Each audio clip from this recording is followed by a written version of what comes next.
I grew up believing my father was dead. My mother told me he had died in a fire when I was 2 years old, and from that moment on she never spoke his name again. Not once. For 30 years I carried that silence like a scar I could never see but always felt. Then last month everything changed. It started with something ordinary, almost forgettable. I donated blood at a mobile clinic parked outside a grocery store in Nashville, Tennessee. I thought I was doing a small good deed. A week later my phone rang. The voice on the other end was calm but carried a weight I couldn't ignore. They told me my results had flagged an anomaly. Instead of giving me a medical explanation, they gave me an address in Boston, Massachusetts and told me I needed to go there. I couldn't understand why. I had never been to Boston, Massachusetts. I had no family there, no friends. But something in their tone left me no choice. So I bought a ticket. I boarded the plane with nothing but a backpack and questions I didn't know how to ask. And when I finally stood in front of the door at that address, I had no idea my life was about to be torn wide open. The door swung open and a man stood there with a mug of coffee in his hand, his eyes locked on mine. The mug slipped shattered on the floor, and for a moment the world went silent. He stared at me as if he'd seen a ghost, his lips trembling before he whispered one word. My name is Michael Gray, and for most of my life I lived with the silence that shaped everything about me. I was raised in Nashville, Tennessee by my mother, Linda Gray. She is a strong woman, the kind of person who never lets life crush her spirit, no matter how hard it tries. She worked as a nurse long shifts that left her tired, but never bitter. She carried herself with quiet determination. And though she gave me love and stability, she also gave me walls that I was never allowed to climb. Those walls were built around my father. From as far back as I can remember, he was a shadow. My mother told me he had died in a fire when I was 2 years old. That was it. No photos on the shelves, no stories at bedtime, no letters tucked away in boxes, just the flat finality of death. The way she said it made me believe the conversation was closed forever. As a child, I learned not to ask. As a teenager, I grew angry at the silence, but found no answers. And as an adult, I carried the weight of that missing piece of myself in silence, because I thought pressing her would only wound her more. Our small apartment in Nashville was warm but sparse. Mom worked hard to make sure I never felt poor, but I noticed how careful she was with money. The furniture was practical, the meals simple, and every choice she made carried the quiet discipline of someone who knew what it meant to go without. Despite that, she never let me feel unloved. She made every birthday special, every Christmas meaningful, even if the gifts were modest. She was my anchor, and I never doubted that she loved me fiercely. But love is complicated when it is tied to secrets. Growing up, I looked for reflections of myself in her because I had no idea what half of me even was. She had my same dark hair and brown eyes, but there were moments when I would catch my reflection in the mirror and wonder what parts of me came from him. Did he laugh like me? Did he have the same restless energy that made me fix things that were not even broken just to keep my hands busy? Those questions built a hunger inside me, one I tried to bury under school friends and eventually work. By 28, I had built a life that looked steady from the outside. I worked as a mechanic in a small auto shop on the edge of the city. I was good at it, not just because I understood cars, but because I liked the order of it. Machines made sense. If something broke, there was always a reason, always a fix. People were not like that. Families were not like that. Still, the silence about my father hung over me. It colored my relationships with friends who spoke casually about their dads, about fishing trips or arguments or lessons learned. It made me feel different in ways I could never fully explain. I dated, but never committed. How could I imagine being a father when half of me was built on ashes and unanswered questions? One night when I was 20, I tried again to press my mother. I remember sitting at the kitchen table after she got home from work. She looked exhausted, still in her scrubs, her hair pulled back tight. I asked her directly. "Why don't we have any photos of Dad?" She froze for a moment. Her eyes flickered with something I could not place. Maybe fear or maybe grief. Then she turned back to her dinner, her voice quiet but firm. "Some things are better left in the past, Michael." The way she said it told me the subject was closed. But the look in her eyes that night stayed with me. It was not just grief. It was something heavier, a shadow she carried alone. I let it go, but the questions never left me. They sat in the back of my mind like sparks waiting for fuel. Despite that, my mother and I were close. She laughed easily when she let her guard down, and she had a warmth that made people trust her. I admired her strength. But sometimes I caught her staring at me, and it felt like she was seeing someone else. Like in my face, she saw not just her son, but a reminder of a man she could not bear to speak of. I tried to fill the silence with my own story. I worked hard, built a routine, and carved out a life that felt steady. I had friends who teased me for always being the responsible one. I had coworkers who trusted me with the hardest jobs in the shop. On the surface, I was fine, but deep down I felt incomplete. I told myself it did not matter that my father was gone and nothing would change that. But the truth is, I wanted to know who he was. I wanted to know what kind of man could leave such an absence behind, whether by death or choice. I never imagined the way truth would find me. Looking back now, I can see how the silence prepared me for the moment everything unraveled. For years, my life had been defined by not knowing. That empty space shaped me more than any story ever could. And when the call came from that clinic, when a stranger handed me an address instead of an explanation, it felt like the first crack in the wall my mother had built. I did not know it yet, but that crack was about to tear my life wide open. The day that set everything in motion began like any other. It was a Saturday, and I had the weekend off from the shop. I went grocery shopping in the morning, and as I loaded bags into my car, I noticed a mobile blood donation clinic set up in the parking lot. Their red banner stretched across the side of the white bus, and a volunteer stood outside handing out pamphlets. He smiled at me and said, "15 minutes of your time can save a life." I had never donated blood before. Part of me wanted to brush it off and get home, but something tugged at me. Maybe it was guilt for never giving back. Maybe it was curiosity. Or maybe it was that gnawing hunger inside me to feel like I belonged to something bigger. I nodded, signed the forms, and climbed aboard the bus. The nurses were kind, joking lightly to put donors at ease. I sat in the chair, rolled up my sleeve, and tried to ignore the needle. It was simple, quick, ordinary. I left with a sticker that said, "I gave blood today and a free cookie." I thought that was the end of it. A week later, while I was tightening bolts under the hood of a pickup at work, my phone rang. The number was unfamiliar, but I answered anyway. Mr. Gray. The voice on the other end was professional calm, but not casual. "This is Dr. Harris from the Tennessee Regional Blood Center. I'm calling regarding your donation." My stomach tightened. I thought maybe I was sick. Maybe they had found something in my blood that spelled trouble. My mind raced ahead of the conversation. "Your results flagged an anomaly," he said. "Nothing immediately dangerous to you, but significant. We recommend you come in to discuss it further." "What kind of anomaly?" I asked. There was a pause.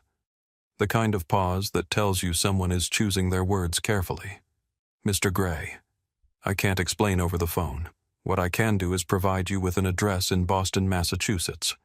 If you're willing, I think you'll find answers there." "An address?" I said, confused. "I don't know anyone in Boston, Massachusetts.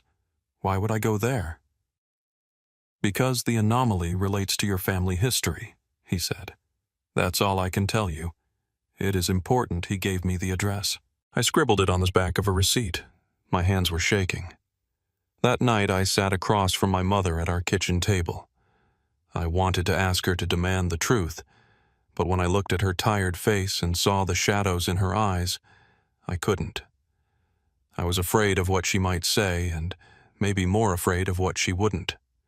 Instead, I pushed the paper into my pocket and stayed silent. But the questions consumed me for days. I could not focus at work. I replayed the doctor's words, his calm insistence that the answers were waiting for me in Boston, Massachusetts. My coworkers noticed I was distracted fumbling tools, forgetting steps. At night, I lay awake staring at the ceiling, imagining every possibility. Was it a medical condition? A hidden relative? Did I have family out there who had been searching for me? Finally, I broke. I pulled the paper from my pocket, stared at the address again, and knew I had to go. Before I left, I called my mother. I wanted to give her one last chance to tell me the truth. She answered on the third ring, her voice weary. "Mom, I need to know," I said. "I need to know about Dad." I got a call from the clinic. They gave me an address in Boston, Massachusetts. Silence. For a long moment, I thought the line had gone dead. Then she spoke, her voice tight with fear. "Michael, please don't go. Some doors should stay closed." Her words hit me like a hammer. The same words she had used years ago when I asked about photos of my father. The same tone that had walled me off from the truth my whole life. I clenched the phone tighter. "That's exactly why I have to go, Mom. I can't live in silence anymore. I can't keep pretending half of me never existed." She started to cry, soft but sharp. "You don't understand. I did everything to protect you.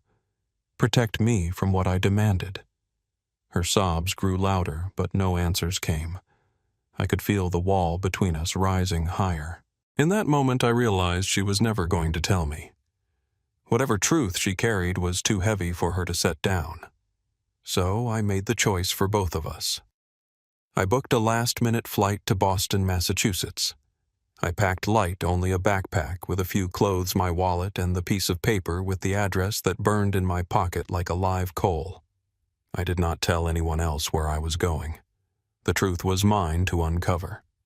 As the plane lifted off the runway, my heart pounded with fear and anticipation. I looked out the window at the shrinking lights of Nashville, Tennessee, and felt the weight of leaving behind everything I knew. Ahead of me was nothing but questions and the hope that someone in Boston, Massachusetts could answer them. The conflict was no longer just about my father. It was about my identity. My life had been built on silence and secrets, and I was finally ready to break them open. Whatever waited for me on the other side of that address, I knew I could not turn back. The decision to go to Boston, Massachusetts was not made in one moment of clarity. It built over days of restlessness, a steady storm growing inside me. Every time I tried to focus at the shop, the address burned in my pocket. Every night, when I sat at the kitchen table with my mother, I saw the lines of fear in her face and knew she would never open the door to the truth. If I wanted answers, I had to open it myself. The morning I bought the ticket, I felt like I was standing on a cliff edge. My finger hovered over the purchase button, and my mind screamed at me to stop. Boston, Massachusetts was far. I had no family there, no plan, no idea what kind of truth I was chasing. But silence had been my life for 30 years, and I could not live inside it anymore. I pressed the button, and the confirmation email hit my inbox like a strike of finality. That night I packed. The act itself felt surreal. I rolled clothes into my backpack, slipped in my toothbrush, my phone charger, and the address folded tight inside my wallet. Every item I packed carried the weight of a journey I could not yet define. I stopped halfway sitting on my bed staring at the walls of my room. They were bare except for a few old posters and a photo of me and my mother on my high school graduation day. She was smiling, proud, her arm wrapped tightly around me. I wondered if she knew this day was coming, the day her silence would no longer hold me. I did not sleep much. My thoughts spun through every possibility. Was the address a hospital, a research center, a distant relative who knew something about my father? Fear and curiosity pulled me in opposite directions until morning arrived. At dawn, I wheeled my backpack to the kitchen where my mother stood in her robe, hands wrapped around a coffee mug. Her eyes were red.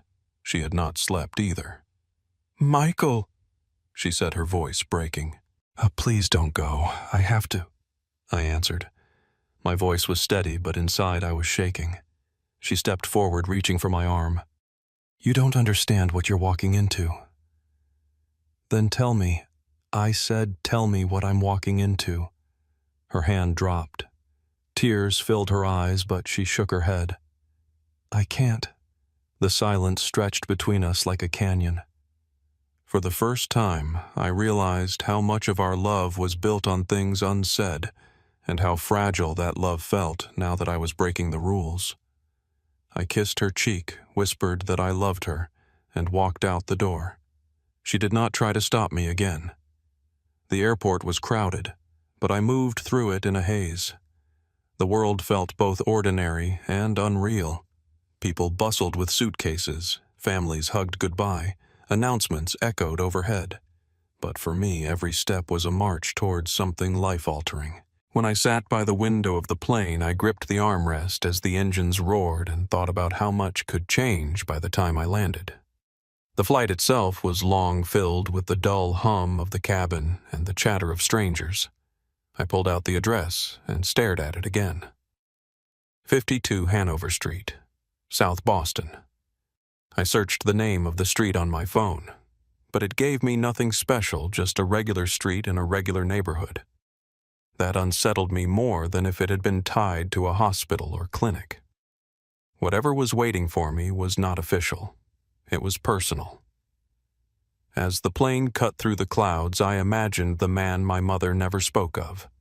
I pictured a dozen versions of him, a kind man with gentle eyes, a violent man. She had needed to escape a weak man who had abandoned us. Each version felt possible. Each one changed who I was. The not knowing hollowed me out, but it also pushed me forward. When the plane touched down at Logan International Airport, the city stretched out like a living giant. Towers of glass and steel rivers of yellow cab streets, packed with people who all seemed to be in a hurry. I felt like an outsider in a place too fast, too loud. But the address was still in my pocket, demanding that I move. I checked into a cheap hotel in South Boston, the kind where the sheets smelled faintly of bleach, and the walls were thin enough to hear your neighbor's television. I sat on the edge of the bed, staring at my phone, debating whether to call my mother again, but I already knew what she would say. She would beg me to come home. She would remind me that some doors should stay closed, and I would tell her I was going to open it anyway. So I didn't call. The next morning, I stood outside the hotel, clutching a piece of paper with the directions scribbled in my handwriting. My hands were clammy, my chest was tight. I had never been so afraid and so determined at the same time. I walked the streets until I reached Hanover. It was quiet, lined with brick buildings and small shops, not the kind of place that seemed like it would hold secrets that could upend a life. I stood across the street from number 52 for nearly 10 minutes, staring at the door. Ordinary brown wood brass numbers nailed crookedly above it. But to me, it was the heaviest door in the world. I wanted to run. I wanted to turn around, go back to Nashville, Tennessee, pretend this never happened. But then I thought of the years I had lived without a father, the questions I had swallowed, the silence that had defined me. I thought of my mother's voice begging me not to go, and I realized that if I walked away now, I would never forgive myself. So I crossed the street. I climbed the steps. I raised my fist and knocked. The decision was made. The door would open, and whatever waited on the other side would change everything. My heart hammered as I stood on the steps of number 52 Hanover Street. The cold brass numbers above the door seemed to glare down at me, reminding me of the years of silence I had carried. I raised my fist and knocked, each rap echoing louder in my chest than in the hallway. For a moment, nothing happened. I nearly turned and walked away, convinced this had been a mistake. Then I heard footsteps.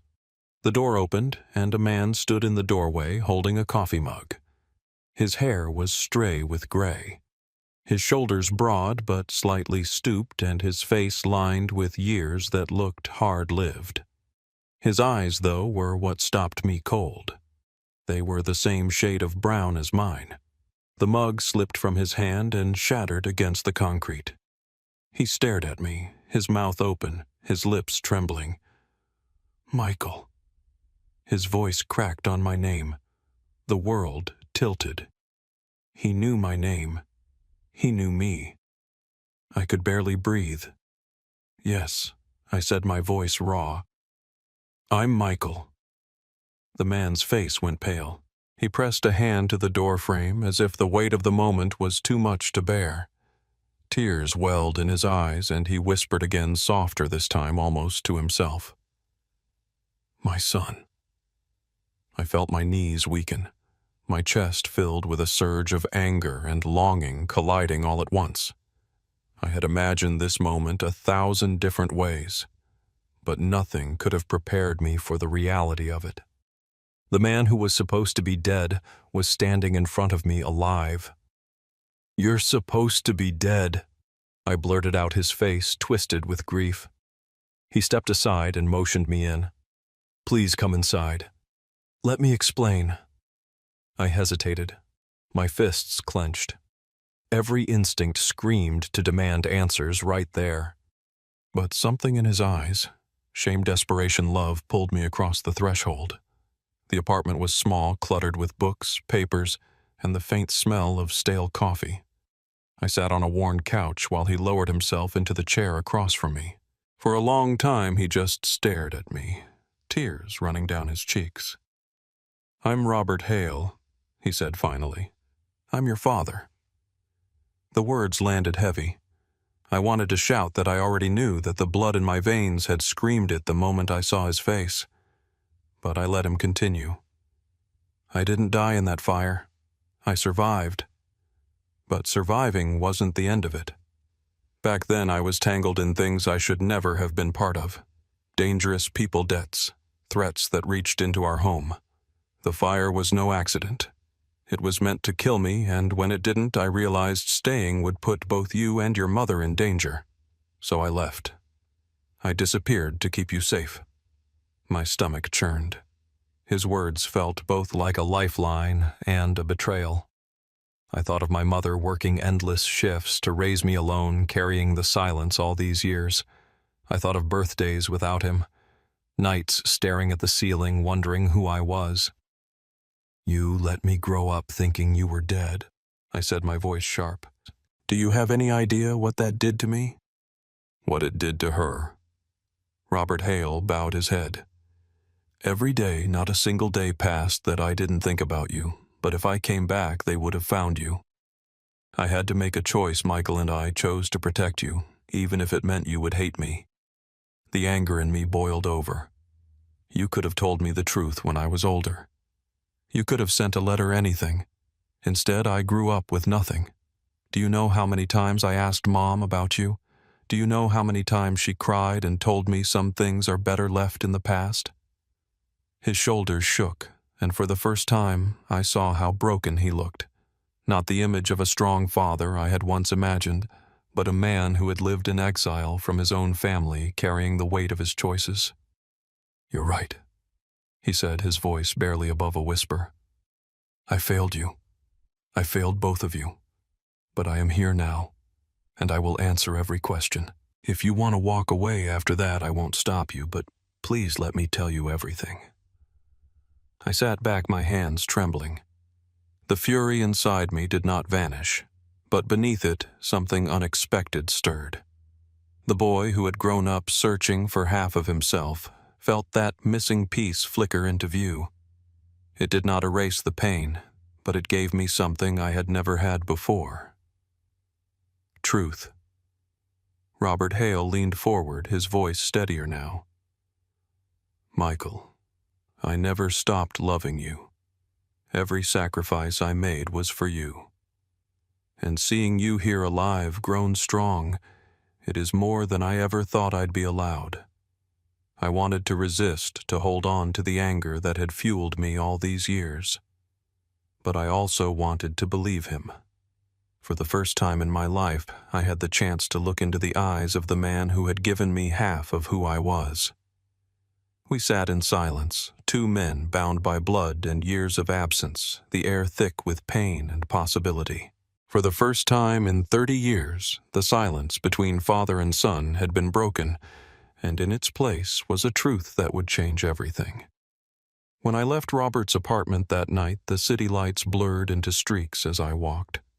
My body felt heavy, like every step carried the weight of 30 years of silence.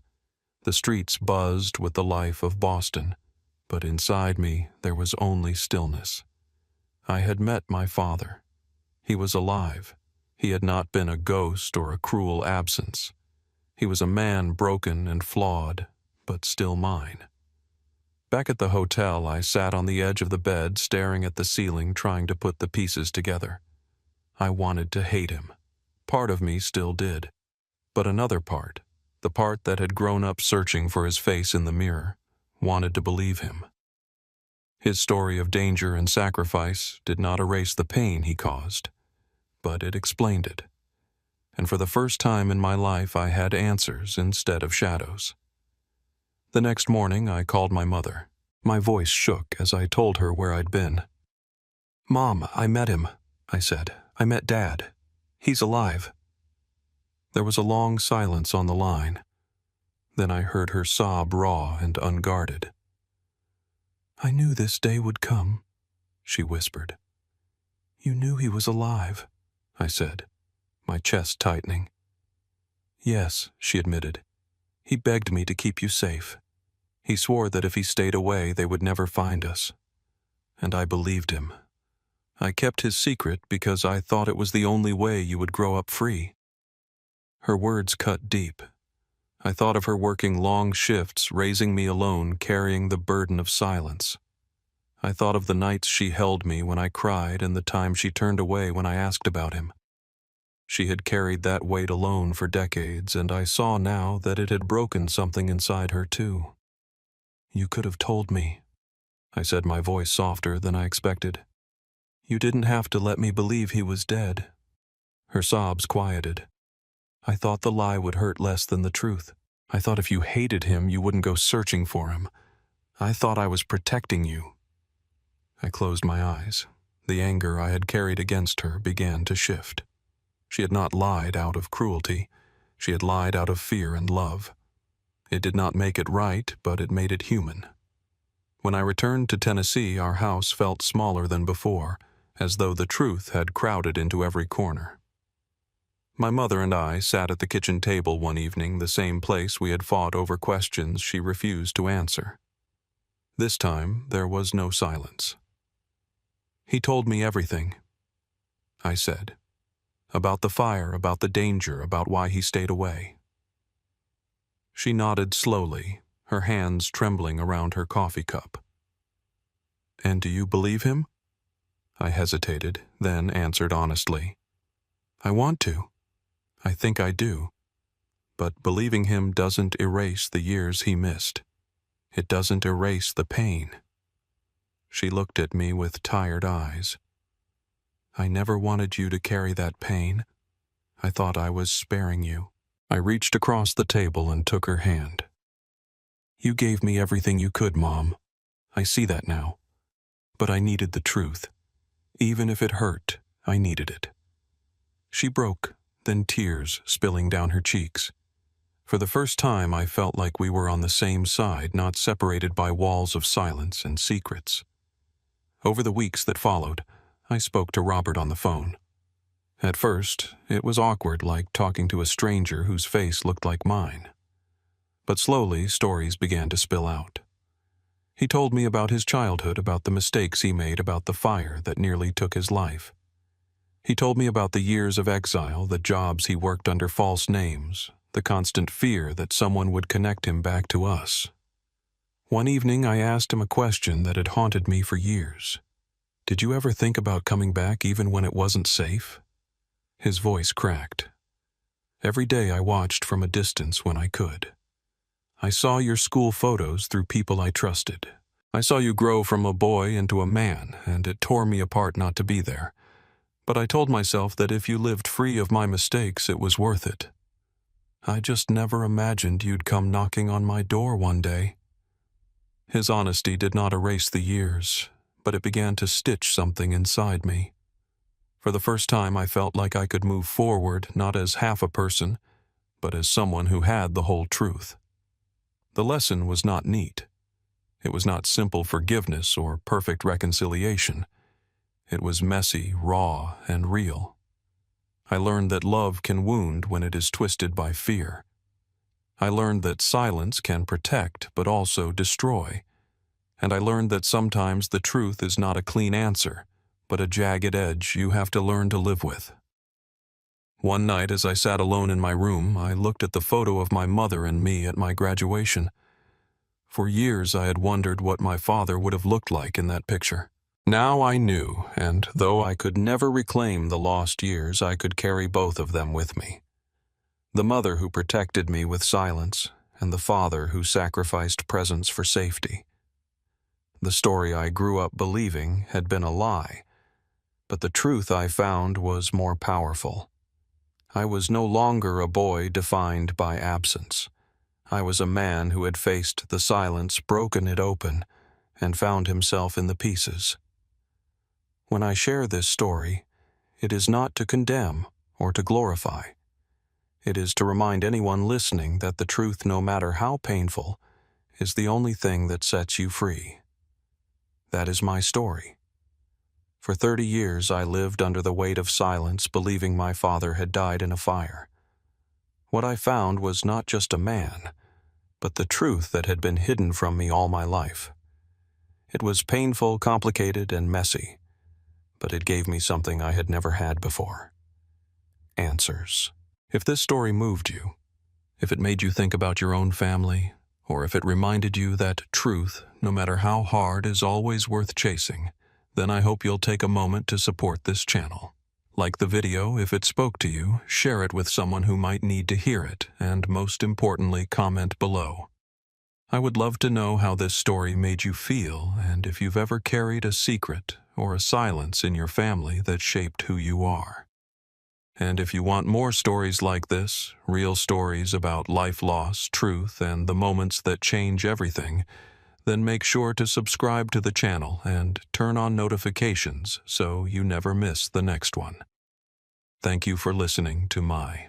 It happened on my father's 65th birthday, right in front of around 70 guests packed into our family's grand living room. The chandeliers glowed, the champagne glasses sparkled, and for a moment it felt like we were celebrating something that actually mattered. But then, with a smirk curling across his face, my father raised his glass and announced, "You're adopted, Daniel, so I removed your name from my will." The room erupted into laughter. Some of my relatives doubled over, clapping each other on the back, as if this humiliation was part of the entertainment. My younger brother Michael chuckled the loudest. His smug grin pointed directly at me. My sister Emily shook her head with mock pity, leaning closer to whisper something to a cousin, who laughed even harder. My father basked in the attention, enjoying every cruel second of it. The only person not laughing was my mother, Grace. She sat frozen in her chair, her hands gripping the tablecloth as if holding herself steady against a storm. Her eyes darted toward me, full of silent apology, but she said nothing. She never challenged him in public, not even when the target was me. I stood there staring at all of them. My chest burned, but not with shame. They expected me to shrink, to walk out humiliated. Instead, I walked forward through the laughter, every step deliberate. The room quieted as I reached the long banquet table where the gifts were displayed. Without saying a word, I placed mine on the polished surface. It wasn't wrapped in bright paper or tied with a ribbon. It was a single envelope. Dozens of eyes followed me as I slid it into the center, then tore it straight down the middle. The paper ripped clean in my hands. I kept tearing until the pieces were nothing more than scraps scattered across the tablecloth. Then I stepped back, my face calm, while the silence of confusion spread across the room. "What the hell was that?" My father barked, suddenly unsure. He tried to keep his confident tone, but I could hear the tremor beneath it. The same people who had been laughing seconds ago now stared at the shredded pieces, curiosity replacing their cruelty.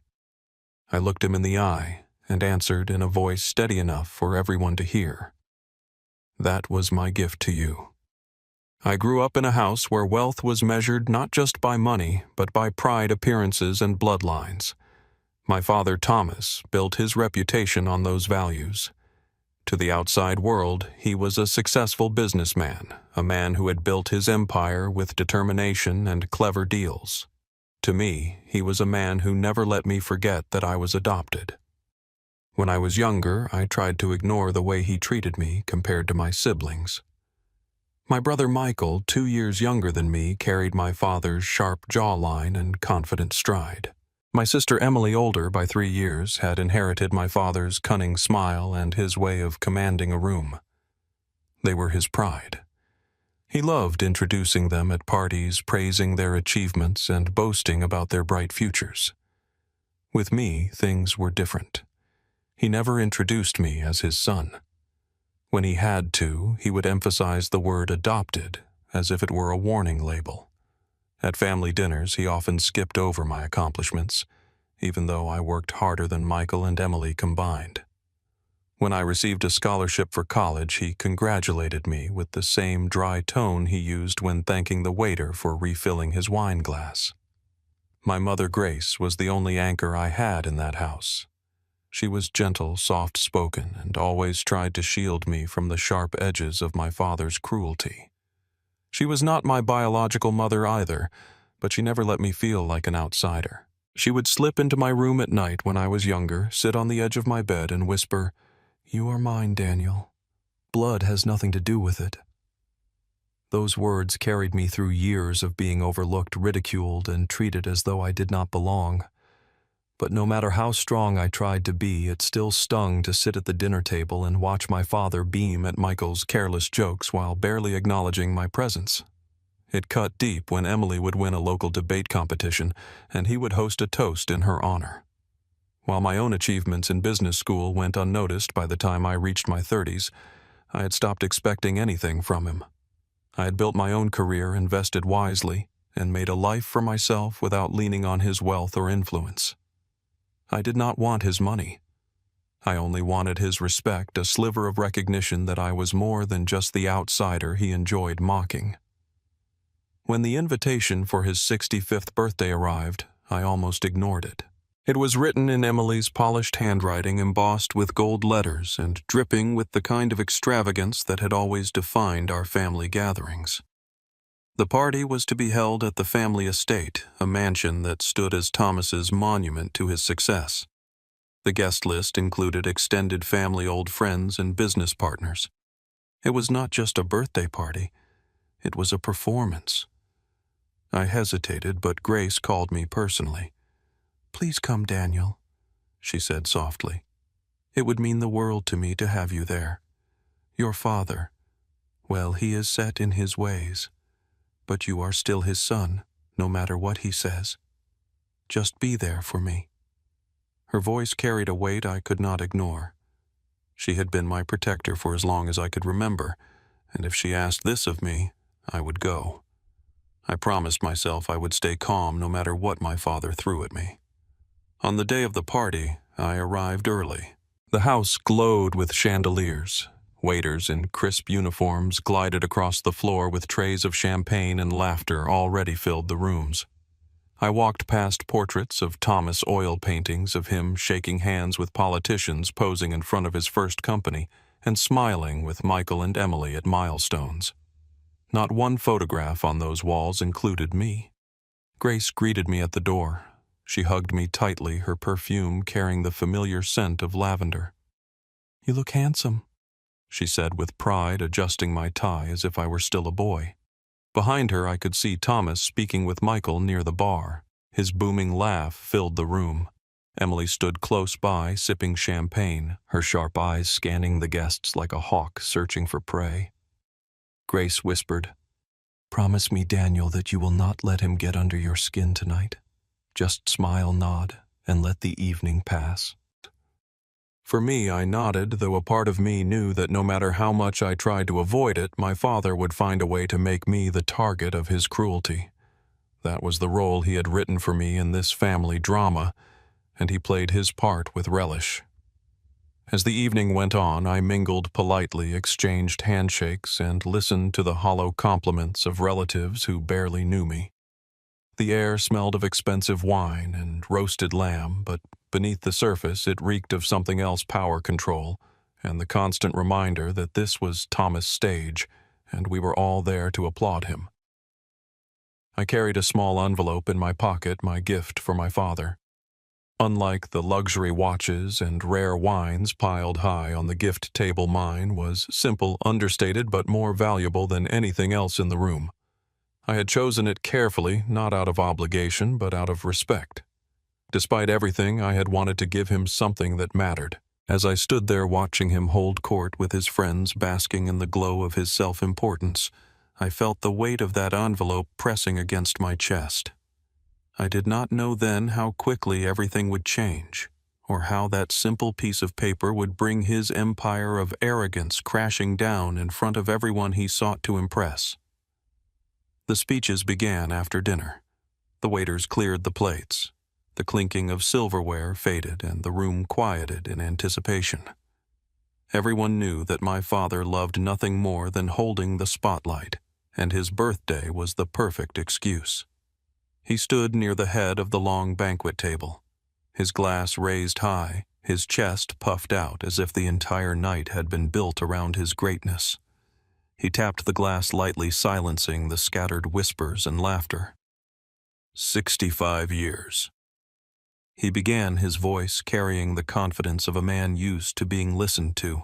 65 years of hard work, of building a family, of creating a legacy worth remembering. The guests clapped politely, nodding with admiration. Some raised their glasses in return, already caught up in his rhythm.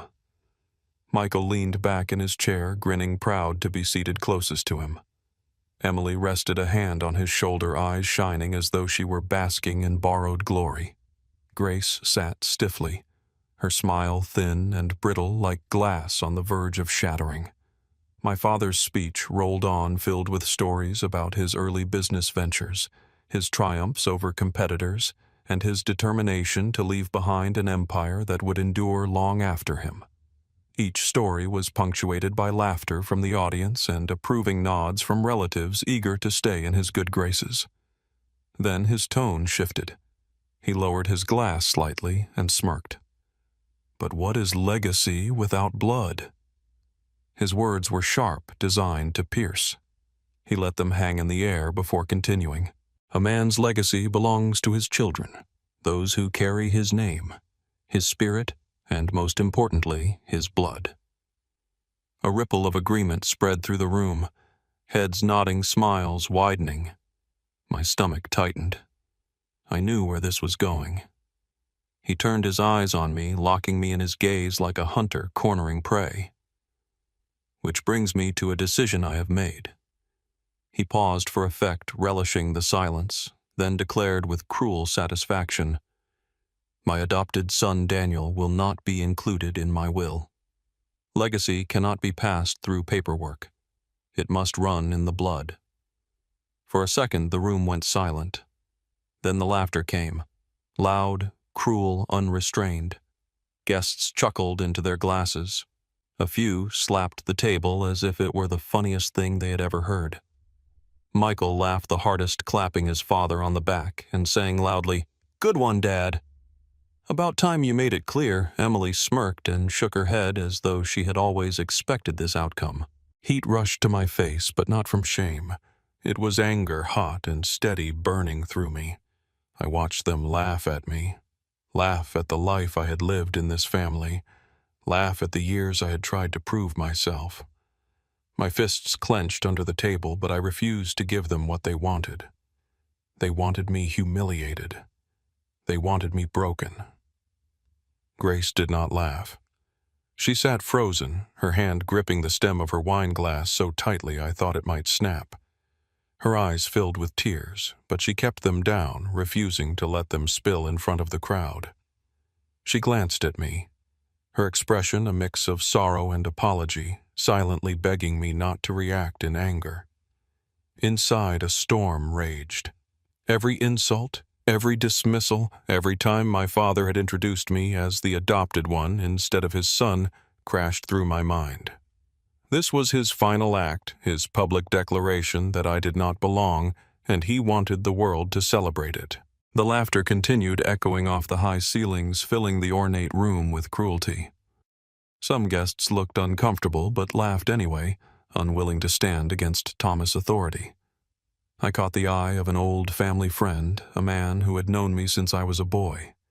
He looked away quickly, ashamed to be caught enjoying the spectacle. I could have walked out. That would have been the easiest choice.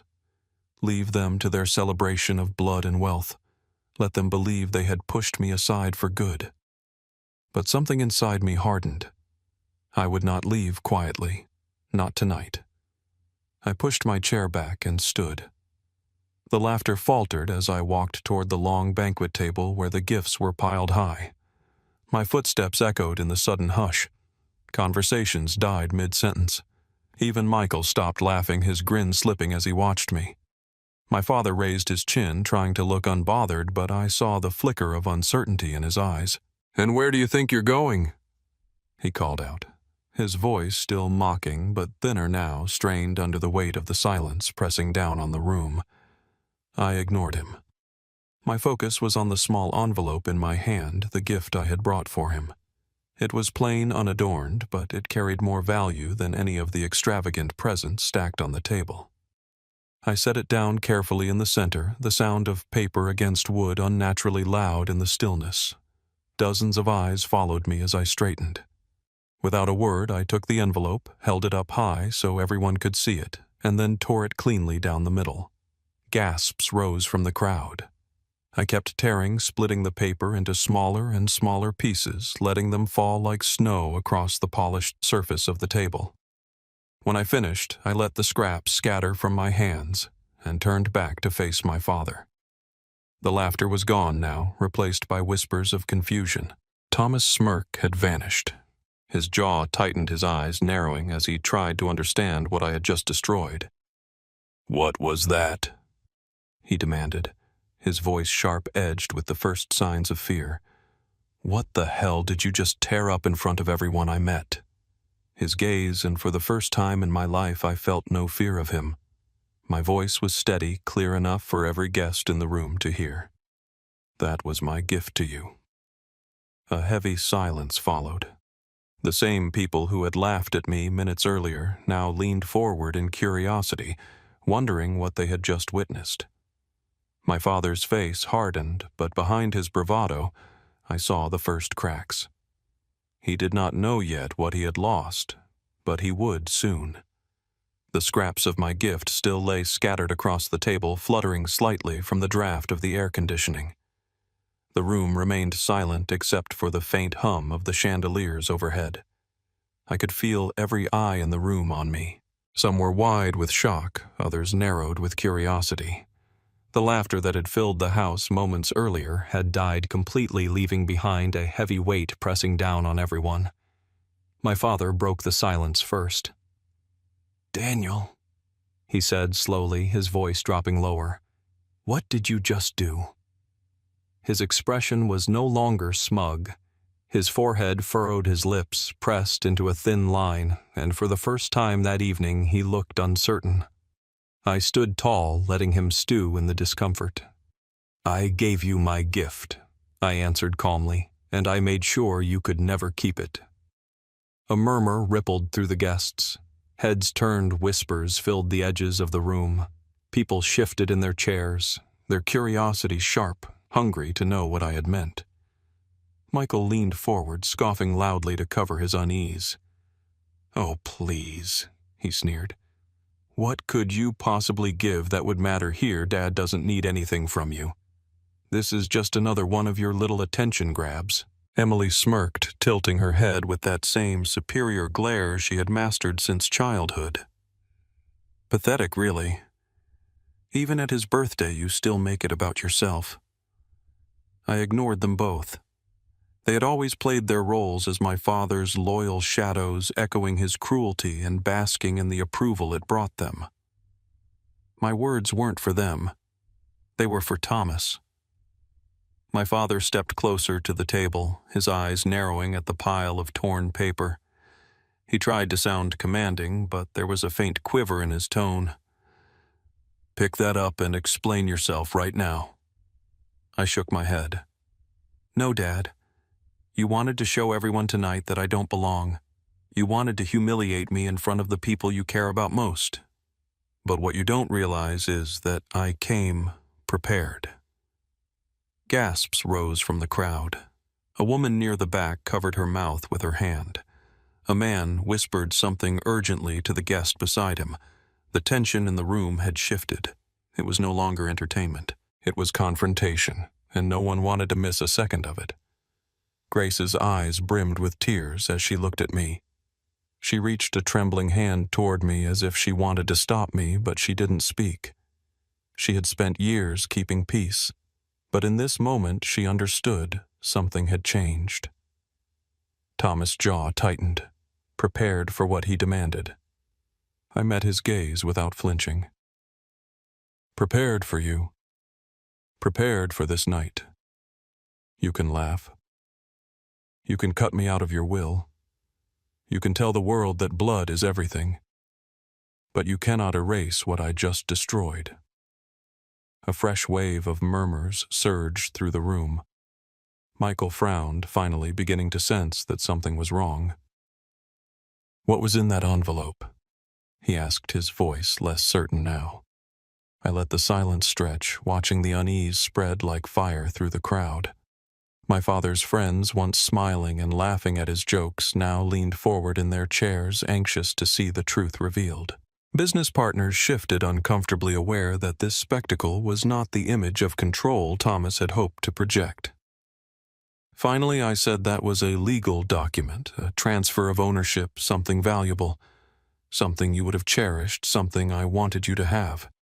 I paused, locking eyes with my father, but I tore it up. And with it I tore away the only gift in this room that truly mattered. The color drained slightly from his face. He took a step closer to the table, staring down at the shreds as if he might recognize the document simply from the paper stock. His hand twitched, itching to scoop up the pieces, but his pride held him back in front of his guests. Michael's voice cracked as he pressed. "What property? What was it?" His bravado was slipping. He looked from me to our father, realizing for the first time that he might not be the favored child in every way that mattered. Emily crossed her arms, trying to maintain her composure. "He's bluffing. It was nothing. He probably staged this just for drama, but her eyes betrayed her doubt." Thomas turned back to me, his voice now. "Tell me what you destroyed. Tell me right now." I shook my head again, my voice calm but firm. "You'll find out soon enough. But not because I tell you, because you'll see it for yourself when you put those pieces together." The tension in the room reached its peak. Some guests shifted uncomfortably, clearly eager to leave, but too captivated to walk away. Others leaned forward, their faces lit with anticipation, as if they were watching a play reach its climax. Thomas finally snapped.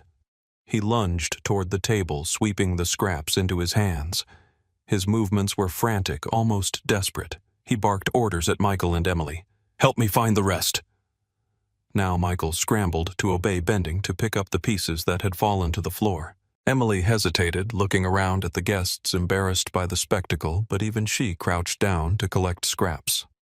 As they worked, Grace rose quietly from her seat. She walked to my side, her hand brushing my arm gently. Her whisper was barely audible, but I heard it as clearly as if she had shouted, "You are not the weak one here. You never were." I felt a steady strength rise in me. For years I had been treated as the outsider, the unworthy son, but now in front of everyone the balance of power was shifting. My father was no longer the man in control. He was the one scrambling, desperate to piece together what I had torn apart. The guests watched in stunned silence as the mighty Thomas, the man who had spent his life commanding respect, bent over a pile of torn paper, his hands shaking as he tried to tape it back together. He had turned my humiliation into his own, and I knew in that moment that whatever came next would not just change how he saw me, it would change everything. My father's hands trembled as he pressed the scraps of paper flat against the table. Michael hovered close, holding a strip of clear tape, frantically trying to piece together the edges. Emily crouched down, smoothing the smaller fragments, her face pale but determined to maintain her composure. Their movements were hurried, clumsy, and desperate. The same guests who had laughed earlier now sat in complete silence, watching the proud patriarch of the family scramble like a man drowning. The sound of the tape pulling free echoed unnaturally loud in the quiet room. My father's face glistened with sweat, his jaw tight, his lips moving in muttered curses as he tried to force the torn pieces back into order. His reputation, his authority, his very image of control, all of it was unraveling before the people whose respect he demanded most. Finally, the words began to form again. The jagged strips of paper lined up, revealing black ink on official letterhead. Guests craned their necks, murmuring as they realized what he was holding. My father stopped taping his eyes, scanning the partial sentences, his breath catching as the truth became clear. The document was a deed transfer signed, notarized, and legally binding.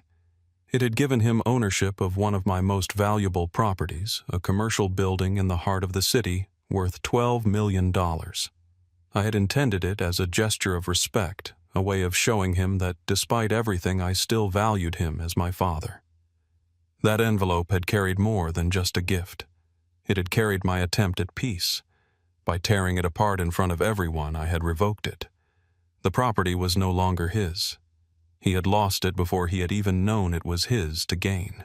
His face drained of color as the reality struck. His hands froze mid-air, the taped fragments shaking in his grip. The room erupted in whispers sharp and urgent. It was a deed, someone hissed. He gave him a property, another voice added, and now it's gone.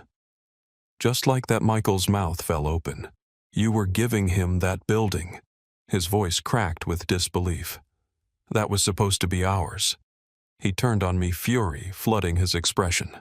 You set us up. You planned this to humiliate him. Emily's mask of superiority shattered. She stared at the taped fragments, her jaw slack, her confidence evaporating. For the first time, she looked uncertain, vulnerable. My father's voice broke the murmurs. It was low, hoarse, and stripped of the power he had wielded all night. Why, Daniel? Why would you do this? I stepped forward, my voice steady, carrying through the room. Because you never saw me as your son. Tonight you wanted to make that public. You wanted to cut me out of your will as if I had never been part of this family.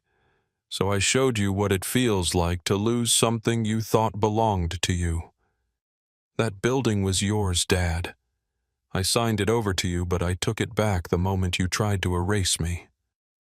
Gasps swept the room.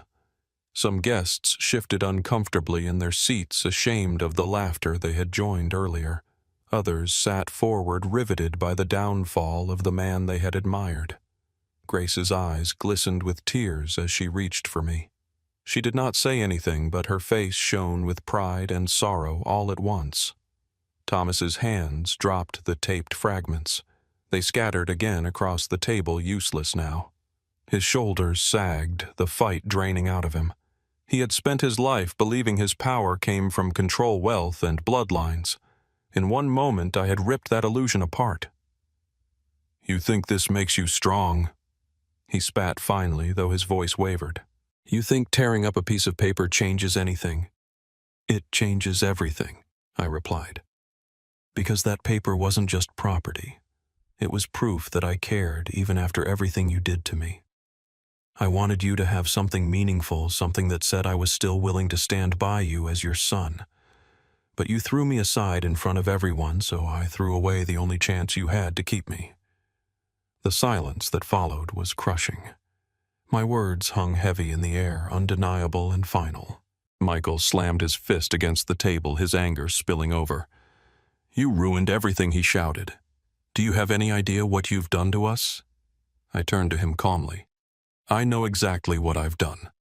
I've shown you that wealth doesn't buy loyalty and blood doesn't guarantee love. You wanted me gone, cut out, forgotten.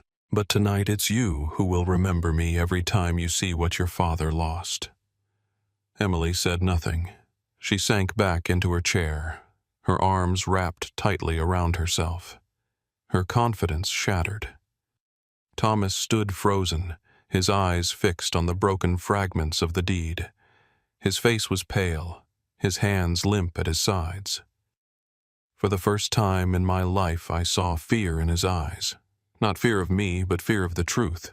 He had built his world on dominance and appearances, and in one night it had collapsed in front of everyone he sought to impress.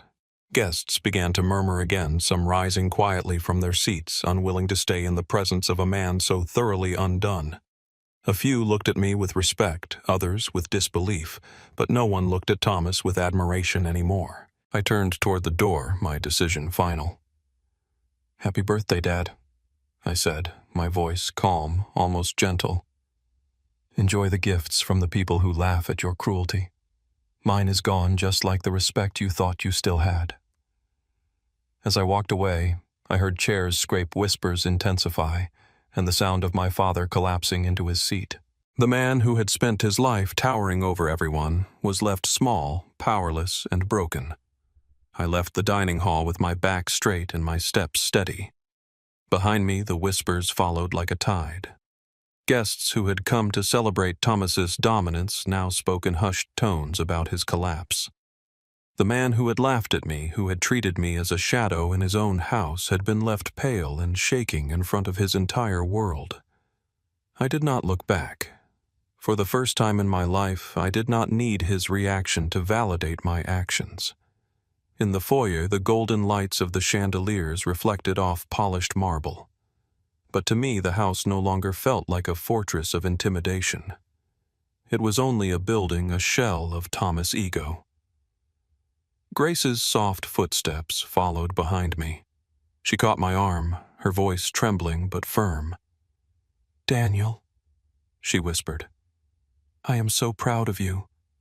I wish it had not come to this, but you finally showed him who you are." I turned to her, the woman who had been my anchor all my life. "I did it for myself, Mom.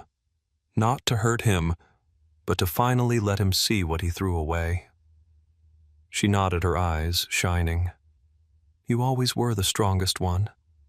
He just never wanted to admit it." She hugged me tightly, and I let myself hold on, not as the outcast, but as her son, the one she had always loved without conditions. When I walked out into the night, the cool air hit my face like freedom. The estate behind me still glowed with lights, but inside the party was already falling apart. I knew the stories would spread. The guests would not remember the food or the expensive wine. They would remember Thomas scrambling over scraps of paper, his pride torn apart as easily as the deed itself. In the days that followed, the phone calls began. Some relatives reached out, their voices dripping with false sympathy. "Daniel, you shouldn't have done that in front of everyone," one aunt said, as though my father's public humiliation of me had been acceptable, but my response had not. I ended those calls quickly. I no longer needed approval from people who had joined in the laughter. Others called with respect, voices low, almost reverent. "You did what no one else could," one of my father's old business partners told me. "You stood up to him. You made him human." They admired the strength I had shown, though I knew admiration was never my goal.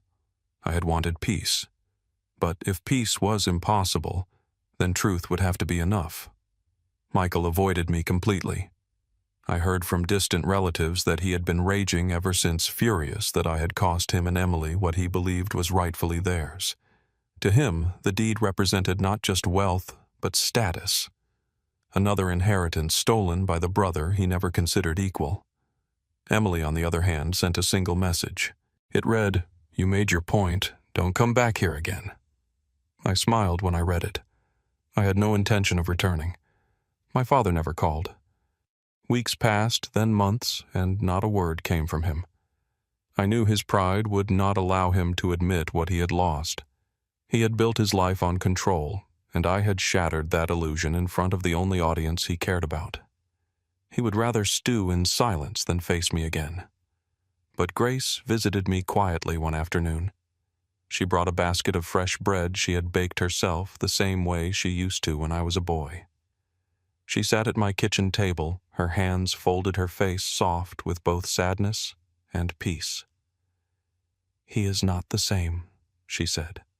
"He sits in his study most nights staring at the walls. He is not angry. He is smaller, like the weight of his own choices finally caught up with him." I listened quietly. Part of me felt pity, but another part knew it was not my responsibility to carry his regrets. "He wanted me to be nothing," I said. "Instead, he showed everyone what he truly is." Grace reached for my hand. "You are more than his son. You are your own man, and you proved it without lifting your voice, without lowering yourself to his cruelty. That is what makes you different."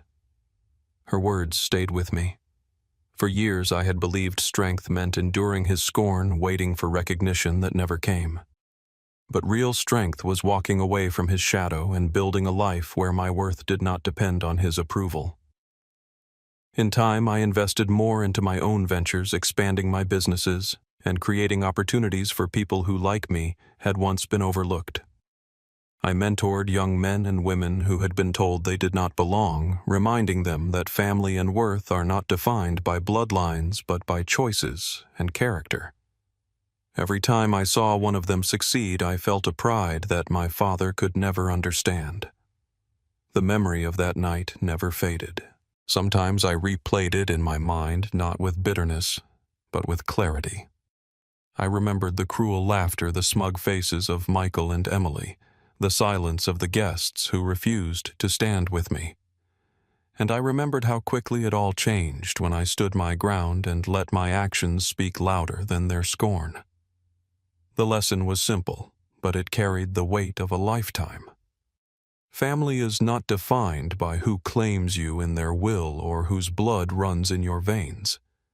Family is defined by who loves you, who respects you, and who stands by you when the world tries to push you aside. I had that in Grace. I had that in myself. That was enough. On the day of my father's next birthday, I did not attend. I spent the evening with friends who had become my chosen family people, who valued me for who I was, not what I could give them. We laughed freely, not at anyone's expense, but in joy and gratitude. And as the candles burned low, I realized I no longer carried the weight of his rejection. That night I finally understood walking away was not losing. It was winning, because the man who had tried to erase me was the one left hollow, while I was the one who had found freedom. And that is the truth of what happened the night my father tried to erase me. He thought his words could break me, but all they did was set me free. I walked away from that house, no longer chasing his approval, no longer craving a place in his shadow. I finally understood that strength is not about being accepted by people who refuse to see your worth. Strength is about standing tall, even when the world tries to tear you down. If my story connected with you, if it made you feel something, then let me ask for one thing. Like this video, share it with someone who needs to hear it and leave a comment below. Tell me what family means to you, or share a moment when you chose yourself over someone's cruelty. And if you want to hear more stories that dig deep into the heart, subscribe to this channel. Your support means more than you know, and it helps me keep telling stories that matter.